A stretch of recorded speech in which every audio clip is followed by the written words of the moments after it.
Selamat pagi, selamat berjumpa kembali anak-anak dan para pecinta fotografi.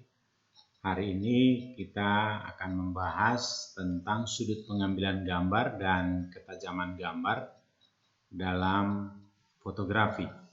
Sudut pengambilan gambar biasa dikenal dengan angle dan ketajaman gambar biasa dikenal dengan fokus. Nah, dua hal itu kita akan kupas secara cermat pagi ini dan kita sama-sama akan belajar tentang dua hal ini secara baik. Mari kita simak. Baik, selamat pagi. Kita ketemu kembali dalam mata pelajaran fotografi. Kita hari ini membahas tentang pengambilan gambar dan ketajaman gambar, angle atau fokus, angle dan fokus dalam fotografi. Nah, untuk angle ada tiga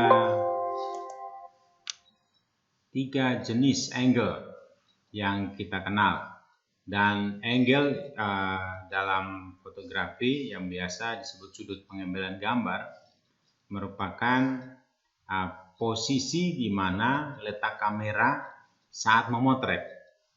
Jadi ada tiga jenis angle. Yang pertama, posisi kamera sejajar dengan objek.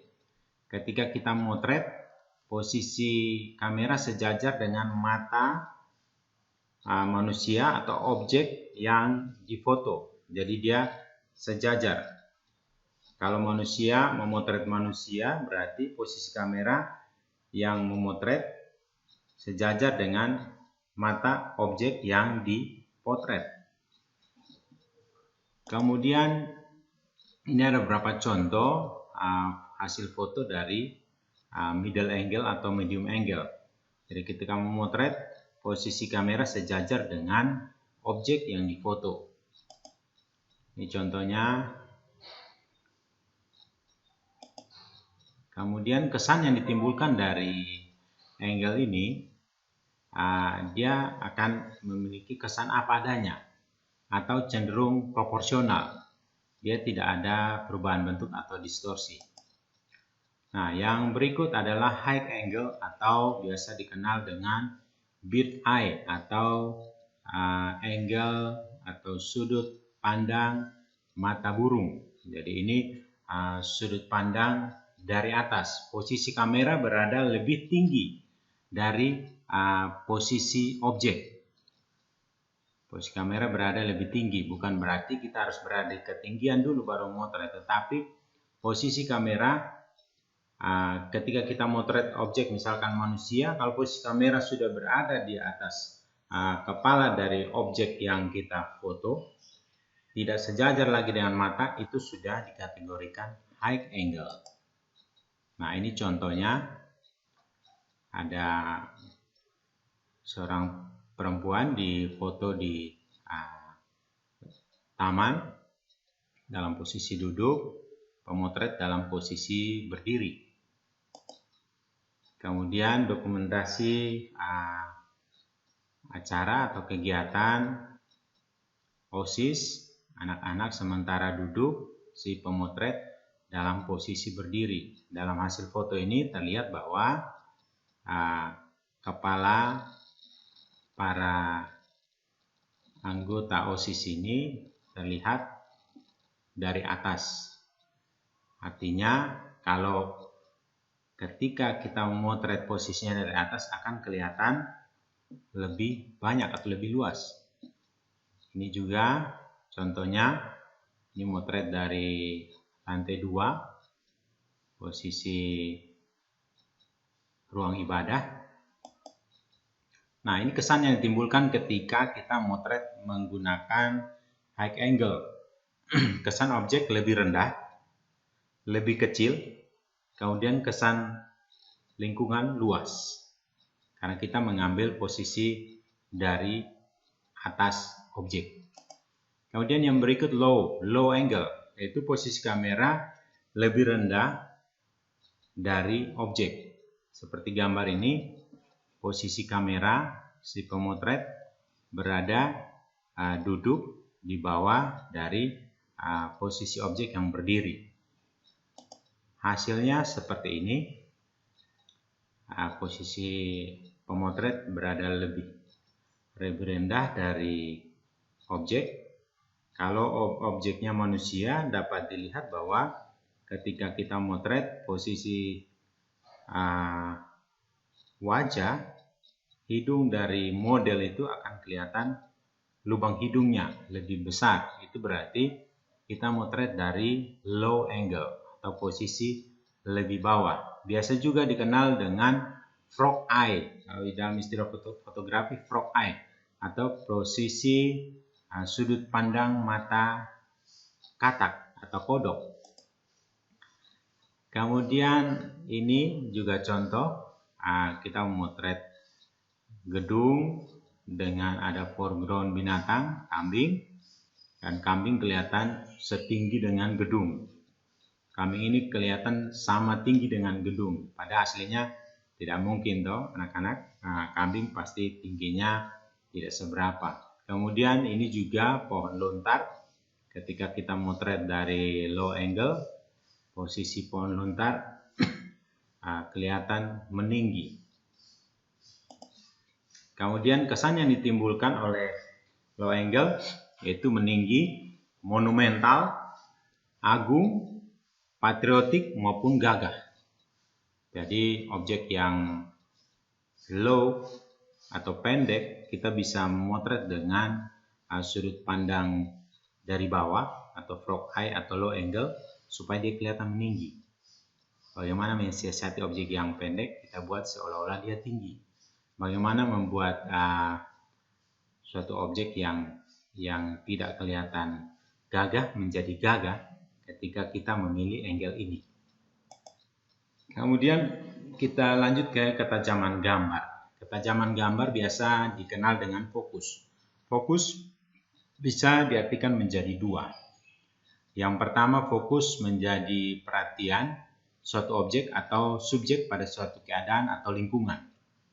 Misalkan kita memotret satu taman, kita hanya memfokuskan kepada bunga anggrek di taman itu. Itu sudah fokus terhadap lingkungan.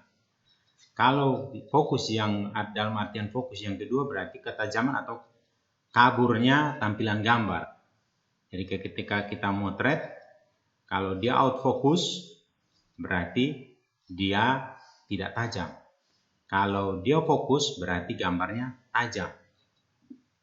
Nah, ini contohnya kita memotret fokus terhadap lingkungan.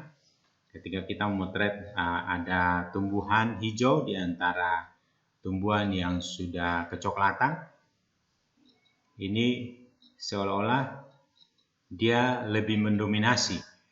Dia lebih mendominasi dari lingkungan sekitar. Jadi kita fokuskan perhatian kita kepada tumbuhan hijau ini.